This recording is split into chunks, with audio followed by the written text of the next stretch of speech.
सभी भक्तजनों को मेरा निवंदन प्रणाम। राम राम, जय श्री कृष्णा। पूनम सिहा की दुनिया में आप सभी का बहुत बहुत स्वागत है। श्रीमद् भागवत महापुराण प्रथम स्कंद 12वां अध्याय। परीक्षित का जन्म। सौनक जी ने कहा, अश्वत्थामा ने जो अत्यंत तेजस्वी ब्रह्मास्त्र चलाया था उससे उत्तरा का गर्भ नष्ट हो गया था, परंतु भगवान ने उसे पुनः जीवित कर दिया। उस गर्भ से पैदा हुए महाज्ञानी महात्मा परीक्षित के, जिन्हें सुखदेव जी ने ज्ञानोपदेश दिया था, जन्म कर्म मृत्यु और इसके बाद जो गति हुई उन्हें प्राप्त हुआ, वह सब यदि आप ठीक समझे तो कहे। हम लोग बड़ी श्रद्धा के साथ सुनना चाहते हैं। सूत जी ने कहा, धर्मराज युधिष्ठिर अपनी प्रजा को प्रसन्न रखते हुए पिता के समान उनका पालन करने लगे। भगवान श्री कृष्ण के चरण कमलों के सेवन से वे समस्त भोगों से निष्प्रह हो गए थे। सौनक जी ऋषियों, उनके पास अतुल संपत्ति थी। उन्होंने बड़े बड़े यज्ञ किए थे तथा इसके फलस्वरूप श्रेष्ठ लोकों का अधिकार प्राप्त किया था। उनकी रानियां और भाई अनुकूल थे। सारी पृथ्वी उनकी थी। वे जम्बूद्वीप के स्वामी थे और उनकी कृति स्वर्ग तक फैली हुई थी। उनके पास भोग की ऐसी सामग्री थी जिसके लिए देवता लोग भी लालायित रहते हैं, परंतु जैसे भूखे मनुष्यों को भोजन के अतिरिक्त दूसरे पदार्थ नहीं सुहाते, वैसे ही उन्हें भगवान के सिवा दूसरी कोई वस्तु सुख नहीं देती थी। सौनक जी, उत्तरा के गर्भ में स्थित वह वीर शिशु परीक्षित जब अश्वत्थामा के ब्रह्मास्त्र के तेज से जलने लगा, तब उसने देखा कि उसकी आंखों के सामने एक ज्योतिर्मय पुरुष है। वह देखने में अंगूठे भर का है, परंतु उसका स्वरूप बहुत ही निर्मल है। अत्यंत सुंदर श्याम शरीर है। बिजली के समान चमकता हुआ पीतांबर धारण किए हुए हैं। सिर पर सोने का मुकुट झिलमिला रहा है। उस निर्विकार पुरुष के बड़ी ही सुंदर लंबी लंबी 4 भुजाएं हैं। कानों में तपाए हुए स्वर्ण के सुंदर कुंडल है। आंखों में लालिमा है। हाथ में लूके के समान जलती हुई गदा लेकर उसे बार बार घुमाता जा रहा है और समय शिशु के चारों ओर घूम रहा है। जैसे सूर्य अपनी किरणों से कुहरे को भगा देता है, वैसे ही उस गदा के द्वारा ब्रह्मास्त्र के तेज को शांत करता जा रहा था। उस पुरुष को अपने समीप देखकर वह गर्भस्थ शिशु सोचने लगा कि यह कौन है। इस प्रकार उस 10 मास के गर्भस्थ शिशु के सामने ही धर्म रक्षक अप्रमेय भगवान श्री कृष्ण ब्रह्मास्त्र के तेज को शांत करके वहां अंतर्ध्यान हो गए। तदंतर अनुकूल ग्रहों के उदय से युक्त समस्त सद्गुणों को विकसित करने वाले शुभ समय में पांडु के वंशधर परीक्षित का जन्म हुआ। जन्म के समय ही वह बालक इतना तेजस्वी दिख पड़ता था मानो स्वयं पांडु ने ही फिर जन्म लिया हो। पौत्र के जन्म की बात सुनकर राजा युधिष्ठिर मन ही मन प्रसन्न हुए। उन्होंने धौम्य, कृपाचार्य आदि ब्राह्मणों से मंगल वाचन और जातक्रम संस्कार करवाए। महाराज युधिष्ठिर दान के योग्य समय को जानते थे। उन्हें प्रजातीर्थ नामक काल में तथा अर्थात नाल काटने के पहले ही ब्राह्मणों को सुवर्ण गोए, पृथ्वी, गांव, उत्तम जाति के हाथी घोड़े और उत्तम अन्न का दान किया। ब्राह्मणों ने संतुष्ट होकर अत्यंत विनयी युधिष्ठिर से कहा, पुरुवंश शिरोमणे, काल की दुर्निवार गति से यह पवित्र पुरुवंश मिटना ही चाहता था, परंतु तुम लोगों पर कृपा करने के लिए भगवान विष्णु ने इस बालक को देकर इसकी रक्षा की है, इसलिए इसका नाम विष्णुरात होगा। निसंदेह यह बालक संसार में बड़ा यशस्वी, भगवान का परम भक्त और महापुरुष होगा। युधिष्ठिर ने कहा, महात्माओं, यह बालक क्या अपने उज्जवल यश से हमारे वंश की पवित्र कीर्ति महात्मा राजर्षियों का अनुसरण करेगा? ब्राह्मणों ने कहा, धर्मराज, यह मनुपुत्र इक्ष्वाकु के समान अपनी प्रजा का पालन करेगा तथा दशरथ नंदन भगवान श्री राम के समान ब्राह्मण भक्त और सत्य प्रतिज्ञा होगा। यह उसी नर नरेश शिबी के समान दाता और शरणागत वत्सल होगा, और याज्ञिकों में दुष्यंत के पुत्र भरत के समान अपने वंश का यश फैलाएगा। धनुर्धरों में यह सहस्त्रबाहु अर्जुन और अपने दादा पार्थ के समान अग्रगण्य होगा। यह अग्नि के समान दुर्धर्ष और समुद्र के समान दुस्तर होगा। यह सिंह के समान पराक्रमी, हिमाचल की तरह आश्रय लेने योग्य, पृथ्वी के सदृश तिक्षिशु और माता पिता के समान सहनशील होगा। इसमें पितामह ब्रह्मा के समान क्षमता रहेगी। भगवान शंकर की तरह यह कृपालु होगा और संपूर्ण प्राणियों को आश्रय देने में यह लक्ष्मीपति भगवान विष्णु के समान होगा। यह समस्त सद्गुणों की महिमा धारण करने में श्री कृष्ण का अनुयायी होगा। रंती देव के समान उदार होगा, ययाति के समान धार्मिक होगा, धैर्य में बलि के समान और भगवान श्री कृष्ण के प्रति दृढ़ निष्ठा में यह प्रहलाद के समान होगा।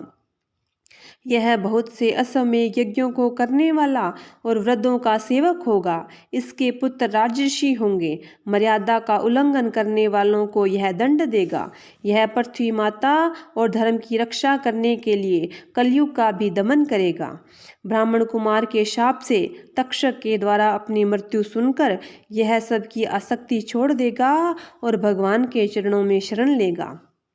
राजन, व्यास नंदन सुखदेव जी से यह आत्मा के यथार्थ स्वरूप का ज्ञान प्राप्त करेगा और अंत में गंगा तट पर अपने शरीर को त्याग कर निश्चय ही अभय पद प्राप्त करेगा। ज्योतिष शास्त्र के विशेषज्ञ ब्राह्मण राजा युधिष्ठिर को इस प्रकार बालक के जन्म लगन का फल बताकर और भेंट पूजा लेकर अपने अपने घर को चले गए।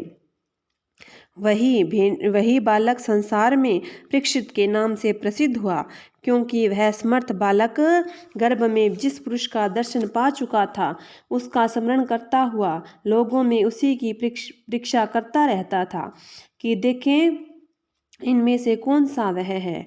जैसे शुक्ल पक्ष में दिन रात चंद्रमा अपनी कलाओं से पूर्ण होता हुआ बढ़ता है, वैसे ही यह वह राजकुमार भी अपने गुरुजनों के लालन पालन में क्रमशः अनुदिन बढ़ता हुआ शीघ्र ही सियाना हो गया। इसी दिन सज्जनों का वध का प्रायश्चित करने के लिए राजा युधिष्ठिर ने अश्वमेध यज्ञ के द्वारा भगवान की आराधना करने का विचार किया, परंतु प्रजा से वसूल किए हुए कर और दंड जुर्माने की रकम के अतिरिक्त और धन न होने के कारण वे बड़ी चिंता में पड़ गए। उनका अभिप्राय समझकर भगवान श्री कृष्ण की प्रेरणा से उनके भाई उत्तर दिशा में राजा मरुत और ब्राह्मणों द्वारा छोड़ा हुआ बहुत सा धन ले आए। उससे यज्ञ की सामग्री एकत्र करके धर्मभीरु महाराज युधिष्ठिर ने 3 अश्वमेध यज्ञों के द्वारा भगवान की पूजा की। युधिष्ठिर के निमंत्रण से पधारे हुए भगवान ब्राह्मणों द्वारा उनका यज्ञ संपन्न कराकर अपने सुहृदय पांडवों की प्रसन्नता के लिए कई महीनों तक वहां रहे। सोनक जी, इसके बाद भाइयों सहित राजा युधिष्ठिर और द्रौपदी से अनुमति लेकर अर्जुन के साथ यदुवंशियों से घिरे हुए भगवान श्री कृष्ण ने द्वारका के लिए प्रस्थान किया। इस प्रकार श्रीमद् भागवत महापुराण का प्रथम स्कंद का 12वां अध्याय पूरा होता है। 13वां अध्याय। विदुर जी के उपदेश से धृतराष्ट्र और गांधारी का वन में जाना। सूत जी कहते हैं, विदुर जी तीर्थ यात्रा में महर्षि मैत्रेय से आत्मा का ज्ञान प्राप्त करके हस्तिनापुर लौट आए। उन्हें जो कुछ जानने की इच्छा थी वह पूर्ण हो गई थी। विदुर जी ने मैत्रेय ऋषि से जितने प्रश्न किए थे उनका उत्तर सुनने से पहले ही श्री कृष्ण में अनन्य भक्ति हो जाने के कारण वे उत्तर सुनने से उपराम हो गए। शौनक जी अपने चाचा विदुर जी को आया देख धर्मराज युधिष्ठिर, उनके चारों भाई धृतराष्ट्र, युयुत्सु, संजय, कृपाचार्य, कुंती, गांधारी, द्रौपदी, सुभद्रा, उत्तरा, कृपि और पांडव परिवार के अन्य सभी नर नारी और अपने पुत्रों सहित दूसरी स्त्रियां सब के सब बड़ी प्रसन्नता से मानो मृत शरीर में प्राण आ गए हो ऐसा अनुभव करते हुए उनकी अगवानी के लिए सामने गए। यथा योग्य आलिंगन और प्रणाम आदि के द्वारा सब उनसे मिले और विरह जनित उत्कंठा से कातुर होकर सबने प्रेम के आंसू बहाए। युधिष्ठिर ने आसन पर बैठाकर उनका यथोचित सत्कार किया। जब वे भोजन और विश्राम करके सुखपूर्वक आसन पर बैठे, तब युधिष्ठिर ने विनय से झुककर सबके सामने उनसे कहा।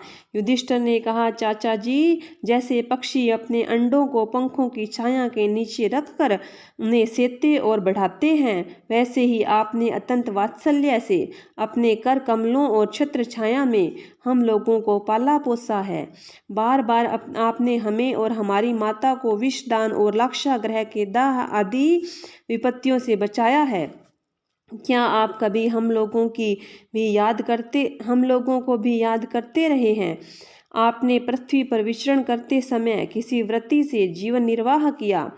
अपनी पृथ्वी तल पर किन किन तीर्थों और मुख्य क्षेत्रों का सेवन किया? प्रभु, आप जैसे भगवान के प्यारे भक्त समय ही तीर्थ स्वरूप होते हैं। आप लोग अपने हृदय में विराजमान भगवान के द्वारा तीर्थों को भी महातीर्थ बनाते हुए विचरण करते हैं। चाचा जी, आप तीर्थ यात्रा करते हुए द्वारका भी अवश्य गए होंगे। वहाँ हमारे सुहृदय भाई बंधु यादव लोग, जिनके एकमात्र आराध्य देव श्री कृष्ण हैं, अपनी नगरी में सुख से तो है न। आपने यदि जाकर देखा नहीं होगा तो सुना तो अवश्य ही होगा। युधिष्ठिर के इस प्रकार पूछने पर विदुर जी ने तीर्थों और यदुवंशियों के संबंध में जो कुछ देखा, सुना और अनुभव किया, वह सब क्रम से बतला दिया। केवल यदुवंश के विनाश की बात नहीं कही। करुण हृदय विदुर जी पांडवों को दुखी नहीं देख सकते थे, इसलिए उन्होंने यह अप्रिय और असह्य घटना पांडवों को नहीं सुनाई, क्योंकि वह तो स्वयं ही प्रकट होने वाली थी। पांडव विदुर जी का देवताओं के समान सेवा सत्कार करते थे। वे कुछ दिनों तक अपने बड़े भाई धृतराष्ट्र के कल्याण कामना से सब लोगों को प्रसन्न करते हुए सुखपूर्वक हस्तिनापुर में ही रहे। विदुर जी तो साक्षात धर्मराज थे। मांडव्य ऋषि के शाप से ये 100 वर्ष के लिए शूद्र बन गए थे। इतने दिनों तक यमराज के पद पर अर्यमा थे और वही पापियों को उचित दंड देते थे।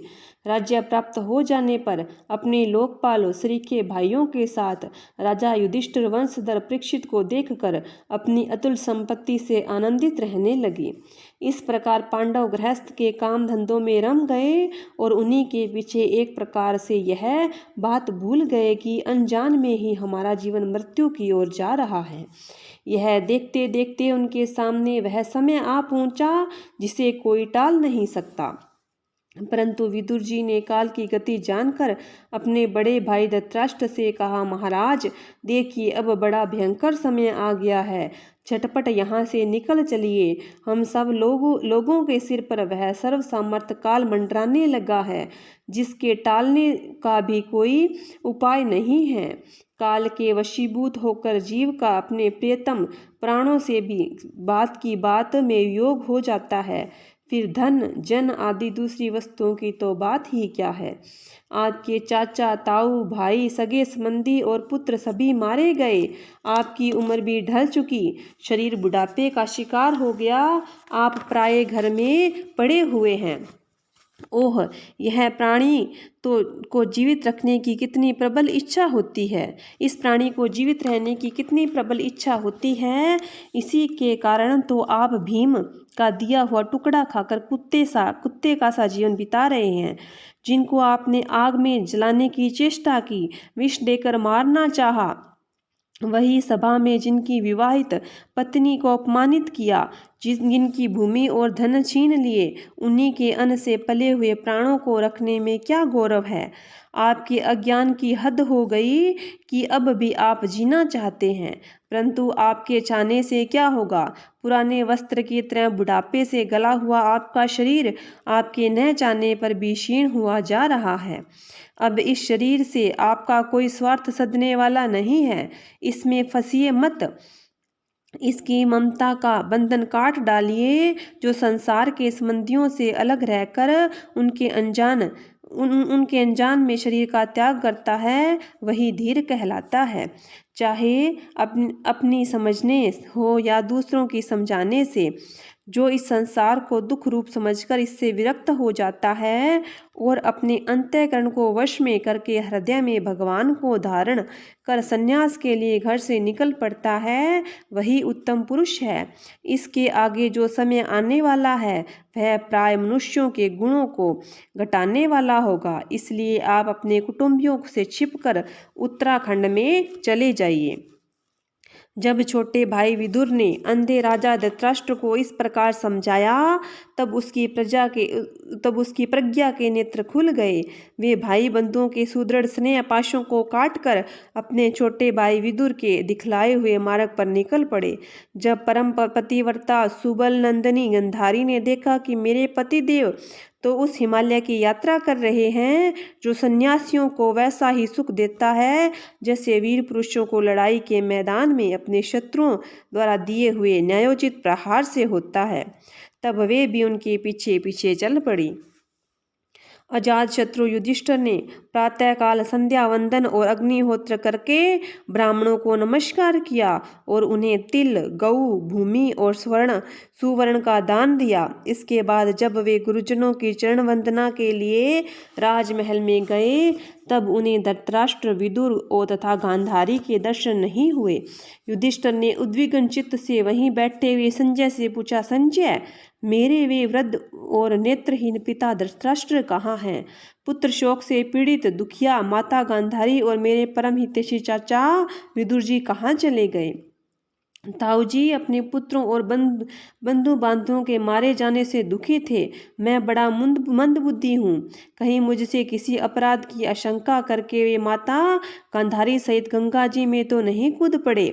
जब हमारे पिता पांडु की मृत्यु हो गई थी और हम लोग नन्हे नन्हे बच्चे थे तब इन्हीं दोनों चाचाओं ने बड़े बड़े दुखों से हमें बचाया था। वे हम पर बड़ा प्रेम रखते थे। हाय, वे यहाँ से कहाँ चले गए? सूत जी कहते हैं, संजय अपनी स्वामी धृतराष्ट्र को न पाकर और कृपा स्नेह से विकलता सा अत्यंत पीड़ित और विरह आतुर हो रहे थे। वे युधिष्ठिर को कुछ उत्तर न दे सके। फिर धीरे धीरे बुद्धि के द्वारा उन्होंने अपने चित्त को स्थिर किया। हाथों से आंखों के आंसू पोंछे और अपने स्वामी धृतराष्ट्र के चरणों का स्मरण करते हुए युधिष्ठिर से कहा। संजय बोले, कुल नंदन, मुझे आपके दोनों चाचा और गांधारी के संकल्प का कुछ भी पता नहीं है। महाभाव, मुझे तो उन महात्माओं ने ठग लिया। संजय इस प्रकार कह ही रहे थे कि तुम्बुरु के साथ देव ऋषि नारद वहां आ पहुंचे। महाराज युधिष्ठिर ने भाइयों सहित उठकर उन्हें प्रणाम किया और उनका सम्मान करते हुए बोले। युधिष्ठिर ने कहा, भगवान, मुझे अपने दोनों चाचाओं का पता नहीं लग रहा। न जाने वे दोनों और पुत्र शोक से व्याकुल तपस्विनी माता गांधारी यहाँ से कहाँ चले गए? भगवान, अपार समुद्र के कर्णधार के समान आप ही हमारे पारदर्शक हैं। तब भगवान के परम भक्त भगवान में देव ऋषि नारद ने कहा, धर्मराज, तुम किसी के लिए शोक मत करो, क्योंकि यह सारा जगत ईश्वर के वश में है। सारे लोक और लोकपाल विवश होकर ईश्वर की आज्ञा का पालन कर रहे हैं। वही एक प्राणी को दूसरे से मिलाता है और वही उन्हें अलग करता है। जैसे बैल बड़ी रस्सी में बंधे और छोटी रस्सी में नथे रहकर अपने स्वामी का भार ढोते हैं, उसी प्रकार मनुष्य भी वर्णाश्रम आदि अनेक प्रकार के नामों से वेद रूप रस्सी में बंधकर ईश्वर की आज्ञा का ही अनुसरण करते हैं। जैसे संसार में खिलाड़ी की इच्छा से खिलौने का संयोग और वियोग होता है, वैसे ही भगवान की इच्छा से ही मनुष्यों का मिलना और बिछुड़ना होता है। तुम लोगों को जीव रूप में नित्य मानो, देह रूप में अनित्य और जड़ रूप में अनित्य और चेतन रूप में नित्य, शुद्ध ब्रह्म रूप में नित्य अनित्य कुछ भी न मानो। किसी भी अवस्था में मोहजन्य शक्ति के अतिरिक्त वे शोक करने योग्य नहीं है। इसलिए धर्मराज, वे दीन दुखी चाचा चाची असहाय अवस्था में मेरे बिना कैसे रहेंगे? इस अज्ञानजन्य मन की विकलता को छोड़ दो। यह पांच भौतिक शरीर काल, क्रम और गुणों के वश में है। अजगर के मुंह में पड़े हुए पुरुष के समान वह पराधीन शरीर दूसरों की रक्षा ही क्या कर सकता है? हाथ वालों के बिना हाथ वाले, 4 पैरों वाले पशुओं के बिना पैर वाले तृणादि और उनमें भी बड़े जीवों के छोटे जीव आहार करते हैं। इस प्रकार एक जीव दूसरे जीव के जीवन का कारण हो रहा है। इस समस्त रूपों में जीवों के बाहर और भीतर वही एक स्वयं प्रकाश भगवान, जो संपूर्ण आत्माओं के आत्मा है, माया के द्वारा अनेकों प्रकार से प्रकट हो रहे हैं। तुम केवल उन्हीं को देखो। महाराज, समस्त प्राणियों को जीवन दान देने वाले वे ही भगवान इस समय इस पृथ्वी तल पर देवद्रोहियों का नाश करने के लिए काल रूप से अवतीर्ण हुए हैं। अब वे देवताओं का कार्य पूरा कर चुके हैं। थोड़ा सा काम और शेष रह गया है, उसी के लिए वे रुके हुए हैं। जब तक वे प्रभु यहाँ हैं, तब तक तुम लोग भी उनकी प्रतीक्षा करते रहो। धर्मराज, हिमालय के दक्षिण भाग में जहाँ सप्तऋषियों की प्रसन्नता के लिए गंगा जी को ने अलग अलग 7 धाराओं के रूप में अपने को 7 भागों में विभक्त कर लिया है, जिसे सप्त स्तोत्र कहते हैं, वहीं ऋषियों के आश्रम पर धृतराष्ट्र अपनी पत्नी गांधारी और विदुर के साथ गए हैं। वहाँ वे त्रिकाल स्नान और विधि पूर्वक अग्निहोत्र करते हैं। अब उनके चित्त में किसी प्रकार की कामना नहीं है। वे केवल जल पीकर शांत चित्त से निवास करते हैं। आसन जीतकर प्राणों को वश में करके उन्होंने अपनी 6 इंद्रियों को विषयों से लौटा लिया है। भगवान की धारणा से उनके तमोगुण, रजोगुण और सत्वगुण मल नष्ट हो चुके हैं। उन्होंने अहंकार को बुद्धि के साथ जोड़कर और उसे क्षेत्रज्ञ आत्मा में लीन करके उसे भी महाकाश घटाकाश के समान सर्वाधिष्ठान ब्रह्म में एक कर दिया है। उन्होंने अपनी समस्त इंद्रियों और मन को रोककर समस्त विषयों को बाहर से लौटा दिया है और माया के गुणों से होने वाले परिणामों को सर्वथा मिटा दिया है। समस्त कर्मों का संन्यास करके वे इस समय ठूंठ की तरह स्थिर होकर बैठे हुए हैं। अतः तुम अपने मार्ग में विघ्न रूप मत बनना अतः तुम उनके मार्ग में विघ्न रूप मत बनना। धर्मराज, आज से 5वें दिन अपने शरीर का परित्याग कर देंगे वह जलकर भस्म हो जाएगा। ग्रह पत्यादि अग्नियों के द्वारा पर्णकुटी के साथ अपने पति के मृत देह को जलते देखकर बाहर खड़ी हुई साध्वी गांधारी भी पति का अनुगमन करती हुई उसी आग में प्रवेश कर जाएगी। धर्मराज, विदुर जी अपने भाई का आश्चर्य में मोक्ष देखकर हर्षित और वियोग देखकर दुखित होते हुए वहां से तीर्थ सेवन के लिए चले जाएंगे। देवऋषि नारद यों कहकर